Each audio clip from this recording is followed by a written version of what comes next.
Hi there, folks. My name is Emily. And my name is Elt. And we are Oh My Word, a podcast where we discuss books, movies, musicals, TV shows, etc., and share the content with you so that you can be a more informed consumer about what you are consuming. Exactly. And then we take everything we've seen and everything we've read, and we smuggle it all down to our secret basement, and then we bring it to the secret room that's behind another secret door, in another secret room, behind a second secret door. And in there, we have the highly coveted, highly regarded, highly secret in the way it works, pearl clutching scales. Yes. Well, I was going to say they're secret, but we keep talking about them, so they're not so secret anymore. But our pearl clutching scales we use for violence, language, and romance. We have these tongs that are like at least a yard long because you can't get too close to the pearl clutching scales, or just it's bad news. It's bad news. It's not a very stable, just because of how highly scientific everything is. It's a very delicate balance, and they're very, very sensitive. They're very, very sensitive. So there are procedures, is all I'm trying to say. So for violence, language, and romance, we use our scales to see, is this from 0 to 4, 0 being nothing, no gratuitous violence, language, or romance, and 4 being there's a lot of stuff going on here, consumers pay attention. Exactly. I just astounded everyone with the description of the pearl clutching scales, which I know is very impressive, and that was not even a quarter of what even goes on, because we haven't actually even described what they look like yet, but it's confidential. You need clearance for that. That's true. It's a very complicated process, but rest assured that we do it all for you in the never-ending quest to find and promote clean content. And we're not talking about just stuff that's meant for 2-year-olds. There could be stuff that's meant for adults and people of all ages that is clean. And I would argue that the book we're talking about today, though ostensibly a children's book, is something that can be enjoyed by people of all ages. In fact, Elt just enjoyed it for the first time because she literally has been living under a rock, apparently, and missed this book, which is so up her alley. But even though it is written for children, it is written in a style that is accessible for and interesting to a variety of ages. And that book, dear listeners and friends, is The Phantom Tollbooth by Norton Juster, illustrated by Jules Pfeiffer, and published originally in 1961. Which, by the way, before we get into the summary of it, I think the fact that it's an older book is part of the reason why it has a wider age range appeal. Partially because the whole idea of even having like media specifically for youth was kind of new. Right? We talk about the 50s and how teen culture was new, but I think that's similar to kids. Not that there weren't books before that, The Wizard of Oz, Peter and Wendy. There were things specifically for kids, but because it's not like today when there are, so many different channels and so many different publishers that you can have not just for kids and adults, but you can have tweens and teens. There's something really for every age. And for kids, it's 0 to 6 months, and you can have something for 3 to 5-year-olds and 7 to 9-year-olds. It's very specific, but in the past, people didn't have as much time. You think of, like, I Love Lucy. Families were sitting down to watch I Love Lucy. It wasn't like the parents watched I Love Lucy and the kids went to watch Howdy Doody. I mean, the kids also watched Howdy Doody, but, like, families did things together. And I wonder, I've heard more about that when it comes to TV, but I wonder if books don't fall under the same, the same thing was happening with books, because maybe the whole idea of kids' books were kind of new. And I think we've talked about this before when we talked about older children's literature like Knight's Castle, which is actually from earlier. I think it's from 1953, but it's around the same time that authors didn't write down to kids. They wrote the stories they wanted to tell. They might have changed the language a little bit, so they weren't using words that kids wouldn't understand, but I think also they put in words and expected kids to rise to the occasion of figuring out what the words meant in context or going to a dictionary, whereas today, some kids' TV shows and books are really, really simple because kids are simple. Instead of like asking them to rise up, we just meet them where they are. Yeah. Well, you do have both. I mean, we should say that there is a big discussion, especially with picture book writers, about, and I've spoken to authors about this. You know, you're writing for such a young age. What do you do about your word choice? Do you pick the larger word? Well, we'd call, you know, the word with more syllables. There's got to be an easier way to describe it. Do you choose the word with more syllables if the kid doesn't know what it is? And a kid, not even a kid to be expected, like they don't know what it is. So a lot of them will say that because a picture book is usually read by a parent or by an adult to a child, you can put in more big syllable words there because the adult is there to give the definition to the child. Versus when a chapter book, a kid's reading that usually on their own, right? This is the first book that they can read by themselves. So you may or may not like think twice about it. But interesting. Yeah, there is a distinctiveness definitely even now. And, you know, a lot of writers, it even goes with the teen fiction, right? Do we write to the teen or do you want to write, or you want to write, I want to say above the teen, but, you know, I'm speaking your language right now, or I want to speak a language for you to aspire to. And that can be with any sort of plot or anything. So people choose, people pick and choose, but I definitely think that some of the distinctiveness that we see in some of the classics, certain just aspects of the writing and stuff like that, I don't know that it's as common today, but, you know, maybe there were also a bunch of books then that were not, that didn't make it, so. That's true. Probably not as many. We definitely have more today, but yeah. And it could be that people just in general spoke differently then than we do today. So things that seem like they're writing in a particular way. It's not that they were writing in a particular style. That's just what they were used to. All of that to say that the Phantom Tollbooth can be enjoyed by people of all ages, whether you are a kid reading it for the first time, an adult reading it for the first time, or an adult reading it to a young person. It's enjoyable. So the Phantom Tollbooth is about Milo. And Milo is a boy who's bored with life, and he goes through his days without paying much attention to his surroundings. And one day, a mysterious tollbooth arrives in his room and takes him on an adventure through a magical world of words and numbers, which opens his eyes to the world around him. Scale-wise, it's 0. 0 violence, 0 language, 0 romance. I mean, this is, if there's ever a clean read, this is it right here. It's not only is it clean, but it's also good, which makes it doubly fun to recommend.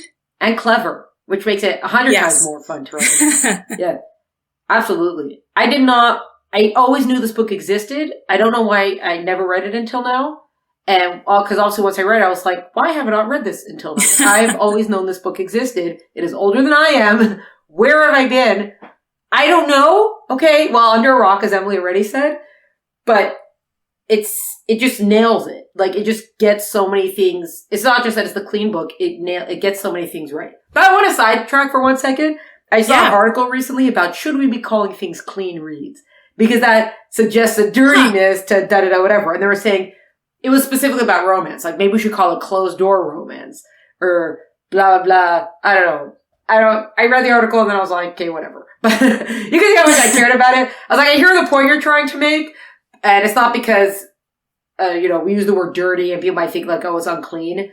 But when we try to start substituting euphemisms, then sometimes what it does, which is probably also the intent, is it mitigates kind of I would say the lines, but I guess you could say the lines that we draw for ourselves, right? So sometimes we have to use certain kind of language to just show that we're really trying to steer away from something.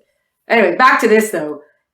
This was so good. Everyone should have this book on their shelves. Everyone, all the time. Also, the entire thing, I mean, you do have the little moment of like the lesson sort of thing. You do have a little lesson moment. It's not big. It's not overly done, which is very good.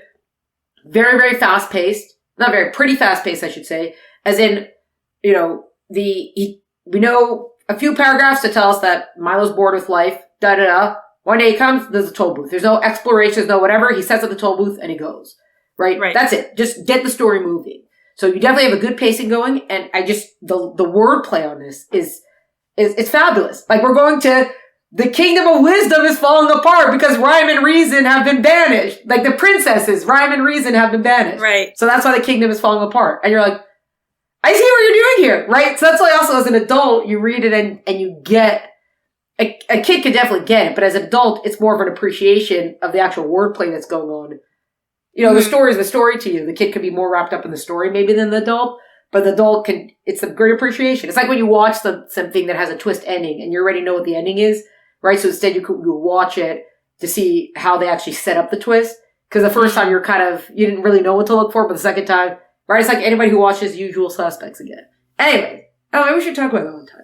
But the point is, the point is, so as an adult reading it, you can appreciate what's being done. You have a greater appreciation for it. Or like, all of a sudden, Milo shows up on the island of conclusions. How did I get here? Well, you get here by jumping, right? You jump to conclusions. Oh, that's so clever. Oh, you're so smart. My favorite line from the entire book, and there's a lot, because also at first he's in the place where they care about words, right? Everything's about words, and he goes to the other kingdom, right? And everything's about numbers. So it's also very smart to take us out of the one part of the wordplay and move us to the number wordplay, right? Because it's showing us both the mathematics and, I guess you could say, linguistics, kind of. But my favorite, is there's one part where he shows up like at the edge of this city, the great capital city or whatever it is. And, there's like the Duke, the Earl, whatever. There's like these 4 noblemen who like show up, and they have this car, and they go into the car, and he's like, how do we drive this thing? And he says, well, you have to be quiet because it goes without saying. And then everybody fell silent, and the car took them to the palace. I read that, probably 17 times I read that line. I was like, oh, that was so clever. Cause everything else is clever, and I see we did the wordplay there, jump to the island of conclusions. I didn't think about that. I see exactly that, but for it goes without saying, that is, I'm still thinking about it. It's genius. It's not just clever, it's absolute genius. So, yeah. You could, like, I was delighting in all of it. They just nailed it. They just got it.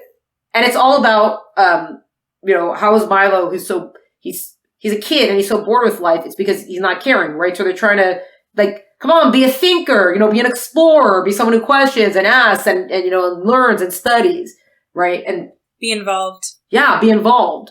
Be part of life, right? So it's so, oh man, it's so good. It's so good. And I don't even know the personal stories of each person to this. Maybe if I did know the personal story of the author, the illustrator, would that change anything or not? I don't know. And you know what? I don't care. The book got it so many things right. So, and I didn't feel like it was coming from anywhere besides for children become, learn the world, learn about the world. Great. I love it. Perfect message.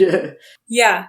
There's that. There's a little bit of commentary on the fast pace of modern life, which is interesting to think about because he's commenting on the fast pace of modern life in 1961. He talks about how people don't look at their surroundings because they just walk so fast wherever they're going. And if that was written today, it would be they walk so fast wherever they're going with their heads buried in their cell phones. Right. So it's still applicable, but look, it's not like books, we've talked about this before. Authors have messages. Authors have themes and ideas they want to share. So it's not like books can't have it. But this is one which basically, other than the commentary on the fast pace of modern life and how people don't connect, it's about the importance of education, right? Milo's, like you said, supposed to be more involved, more interested.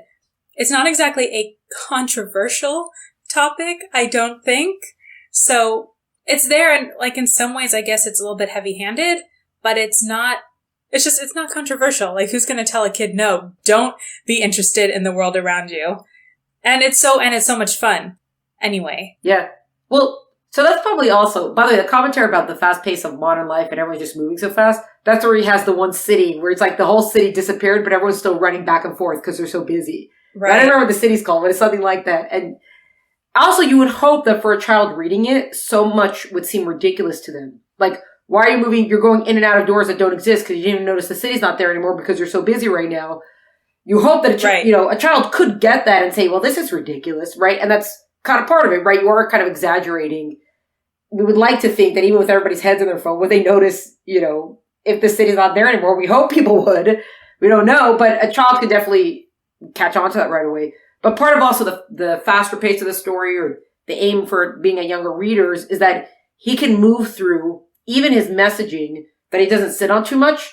He puts it in there, but it's also moved through pretty quickly. So whether or not you like the kind of commentary he put in there, he's not going to sit on it for 15 pages because we're on to the next thing now. So that is something good for the pacing where he does, and even when they have the punchline of, never lose rhyme and reason and that kind of things. And you could do, and you can be, and whatever. It's maybe a couple sentences, because the story's, it's a short book. It's got to keep going. But if you haven't read it, just go and get it. And if you have read it and it's been a while, pick it up again. And it's so delightful. It's so good.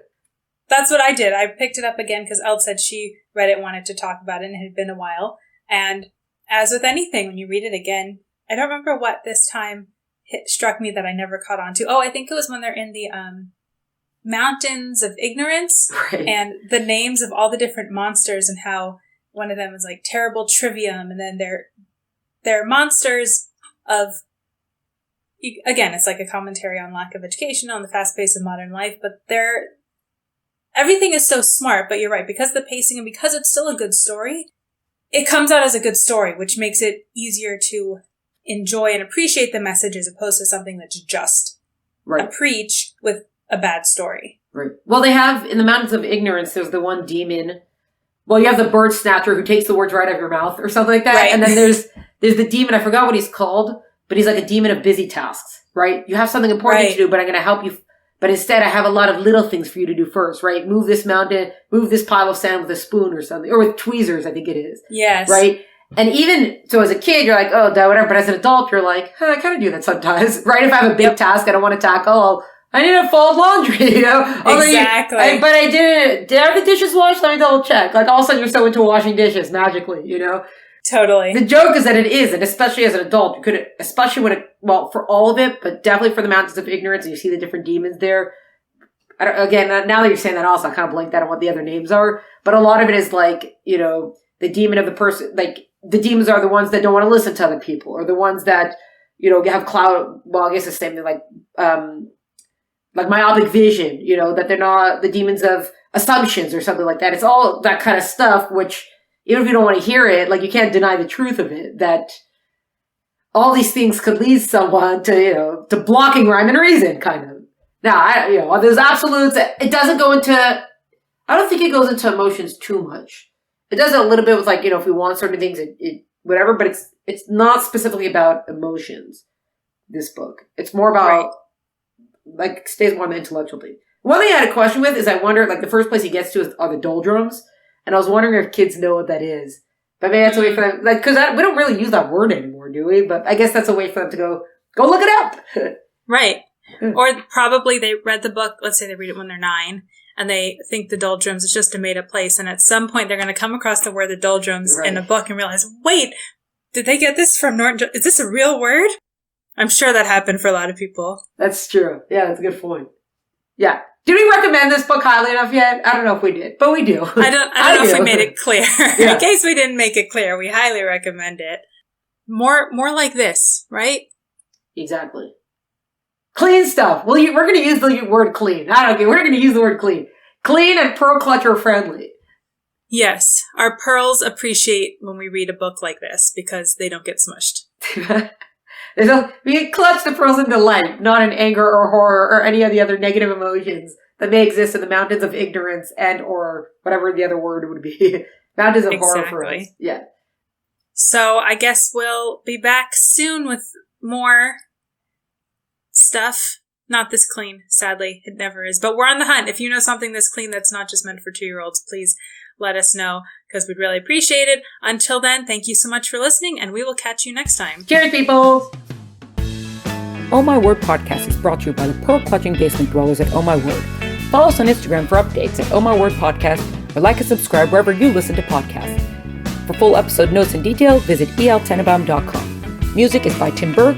See you next time!